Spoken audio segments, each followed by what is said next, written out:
የሰቆጣ ቃል ኪዳን ፕሮግራም እንደ አውሮፓውያን አቆጣጠር በ2030 የህፃናትን የተመጣጠነ ምግብ እጥረት ወይንም መቀንጨርን ለማስቀረት በኢትዮጵያ መንግስት ቁርጠኝነት የተዘጋጀ መርሃ ግብር ነው። መንግስት ለመርሃ ግብሩ ቀጣይነትም የመደበኛ በጀት እየመደበ መሆኑን በማዕከላዊ ኢትዮጵያ ክልል የሰቆጣ ቃል ኪዳን የሞዴል ወረዳ ኢኒሼቲቭ ማስተዋወቂያና የምግብ ስርዓትና ኒውትሪሽን የ2018 ግማሽ ዓመት አፈጻጸም ግምገማ መድረክ ላይ የተሳተፉት በጤና ሚኒስቴር የኒውትሪሽን ማስተባበሪያ መሪ ስራ አስፈጻሚ ወይዘሮ ህይወት ዳርሰን ተናግረዋል። በዘንድሮ ዓመትም ከ2.6 ቢሊዮን ብር በላይ በመመደብ ትግበራውን በማፋጠን ላይ መሆኑን አስታውሶም በመርሃ ግብሩም ከዚህ ቀደም በተሰሩ ስራዎች በአመት እስከ 100 ሺህ ህጻናትን ከመቀንጨር መታደግ እንደተቻለ አስረድተዋል። በማስፋፋት ምዕራፍ ትግበራ በአመት እስከ 100 ሺህ ህጻናት ከመቀንጨር መከላከል የተቻለ ሲሆን የመቀንጨር ምጣኔውን በሚያፋጥን መልኩ ትግበራውን በማከናወን ላይ እንገኛለን። በቅርቡም ይፋ በተደረገው የጤናና የስነ ህዝብ ጥናት ዳሰሳ ውጤት መሰረት ከ2 ዓመት በታች ባሉ ህጻናት የመቀንጨር ምጣኔ ከነበረበት ከ28 ወደ 26 በመቶ መቀነሱ ለዚህ ማሳያ ነው። በተመረጡ በ35 ወረዳዎች በኦሮሚያ በሲዳማና በማዕከላዊ ኢትዮጵያ ክልል መቀንጨርን ለመቀነስ የሞዴል ወረዳ ኢኒሼቲቭ ተቀርጾ ወደ ተግባር መገባቱንም አስታውቋል።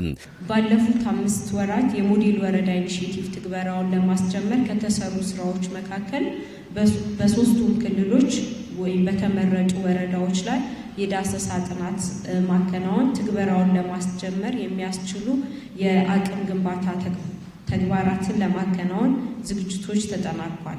የዳሰሳ ጥናት ግኝቶቹን ተከትሎ የትግበራ እቅድ የተዘጋጀ ሲሆን በዛሬው ዕለትም ይህንን የሞዴል ወረዳ ኢኒሼቲቭ በዚሁ ክልል በክልል ደረጃ በይፋ የሚጀመር ይሆናል። እነዚህ ሞዴል ወረዳዎች የምርጥ ተሞክሮዎች በተግባር ማሳያና የልምድ ልውውጥ የልቀት ማዕከል እንዲሆኑ ይጠበቃል። የዓለም አቀፉን የመጀመሪያ ደረጃ የጤና ኢንስቲትዩት ተወካይ ዶክተር እስክንድር ወልቃ መርሃ ግብሩ ስኬታማ እንዲሆን በሚደረገው ጥረት ውስጥ ኢንስቲትዩታቸው ድጋፍ እንደሚያደርግም ተናግረዋል። መንግስት መቀንጨርን ከመቀነስ አልፎ ለማጥፋት በያዘው እቅድ ላይ ወይም ይህንን እቅድ ለማሳካት የራሱ የሆነ ከፍተኛ ፋይዳ ይኖረዋል። የዓለም አቀፍ የመጀመሪያ ደረጃ ጤና ኢንስቲትዩት ተግባራዊ እየተደረገ ያለው ፕሮግራም ለማጠናከር የሞዴል ወረዳዎቹን ለማቋቋም የሚደረገው ሂደቱን ለመደገፍ ፋሲሊቴት ወይም ሂደቱን ከማሳለጥ አንጻር ትልቅ ሚና አለው። ኒውትሪሽን ላይ የሚሰሩ ስራዎች በሀገር ግንባታ ላይ የራሱ አበርክቶ ያለው በመሆኑም በቁርጠኝነት እንደሚሰሩ የመርሃ ግብሩ ተሳታፊ ባለድርሻ አካላት ተናግረዋል። የመርሃ ግብሩ ፋይዳ ላይም የተጠናከረ ግንዛቤ መፍጠር ይገባል ምን ያሉት የምግብ ስርዓትና ኒውትሪሽን ምንነት፣ ጠቀሜታ፣ ፋይዳና የአመጋገብ ስርዓትን አስመልክቶ ምን ማለት ነው የሚለው ለህብረተሰቡ በሚገባው ቋንቋ በሚገባው መንገድ ፕሮፐር የሆነ ኮሚኒኬሽን ስራ መሰራት አለበት።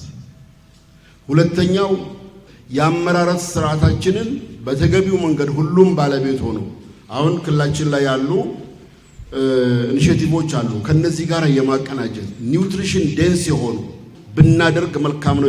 እኛ ማልኑትሪሽን ዝም ብሎ ክሊኒካሊ ከሚመጣው ከማስተማር ባዘለለ ብዙ ህጻናት ሲጎዱ ከነበረበት ይሄ ኮኦርዲኔሽን ፓርቱ ከተጀመረ ወዲህ በተለይ ከምግብና ስርዓተ ምግብ በርዕሰ መስተዳድር ጽሕፈት ቤት መመራት ከጀመረ ወዲህ ብዙ ነገሮች መተጋገዝ ብቻ ሳይሆን ውጤት እያመጣን ስለሆነ ታችም ወረዳ ላይ ከተሞች ላይ በዚሁ ልክ ተይዞ ከሄደ እርግጥ በጣም የሚገርም ነገር አንዳንድ ወረዳዎች ላይ እየተሰራ ያለ ነገር አለ። ይሄ ይበልጥ አጠናክረን መሄድ አለብን።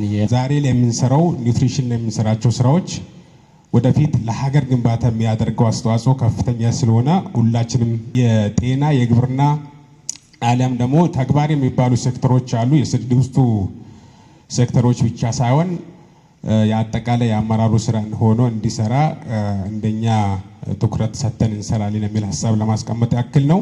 ኢኒሼቲቮች ተጠናክረው እንዲሄዱ ከማድረግ አንጻር በደንብ ለማስራት ትኩረት ወስደን እየሰራን እንደሆነ ያንን ኮሚትመንት ለማንሳት ያክል ነው። ሌላ ደግሞ ባጀትም ማቺክ ፈንድ ይዘናል እንደ ልዩ ወረዳችን። ስለዚህ ያው ስራዎቹ በደንብ ተጠናክረው እንዲሄዱ በደንብ እየተሰራ ያለበት ሁኔታ ነው።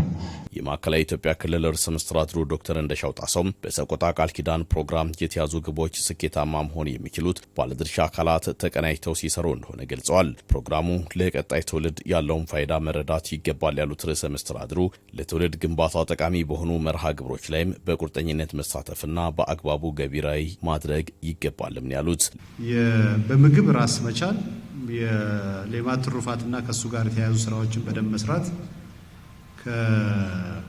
ከቅንጨራ ነፃ ሊያደርገን ይችላል ነው። ሁለተኛው ጉዳይ ተገቢውን ማቺንግ ፈንድ በጊዜው ማዘጋጀትና ማች ማድረግ። ይሄ ሁላችሁ መዋቅሮች በደንብ ይዛችሁ ፕሮግራሙን ተግባራዊ ማድረግ መቻል አለባችሁ። ፕሮግራሙን የምንሰራው ለልጆቻችን ስንል አካባቢያችን ላሉ ቤተሰቦች ስንል ነው የምንሰራውና ይሄ ዞኖችም ልዩ ወረዳዎችም ፕሮግራም ይዛችሁ ተወያይታችሁ ቶሎ መጨረስ ይኖርባቸዋል። ትውልድ የምንገነባባቸው ልዩ ልዩ ፕሮግራሞች በአግባቡ እንጠቀምበት። ይሄ አንድ ፕሮግራም ነው። የተማሪዎች ትምህርት ቤት ምገባ አንድ ፕሮግራም ነው። እንደዚህ ሌማት ትሩፋት አንድ ፕሮግራም ነው። እነዚህ አንድ ላይ ሲቀናጁ ትውልድ በተረጋጋ ሁኔታ የሚሰጠውን ትምህርት ይከታተላል። በኋላ ላይ የተሻሉ ተማሪዎች በየትምህርት ቤት እናገኛለን። በተሻለ ሁኔታ ሀገር የሚመራ በተሻለ ሁኔታ ቀጥሎ ያለውን ትውልድ የሚያስተዳድር አካል ለማግኘት ወሳኝ ስለሆነ በደንብ አስበንበት እንድንሰራ ካደራ ጭምር ሰጣቸዋለሁ። በክልሉም የሰቆጣ ቃል ኪዳን ሞዴል ወረዳ ኢኒሼቲቭ የሚተገበርባቸው 10 የወረዳ ተወካዮችም ከክልሉ ርዕሰ መስተዳድር ልዩ አማካሪ ዶክተር ንጉሴ አስረስ ጋር የውል ስምምነት ተፈራርመዋል።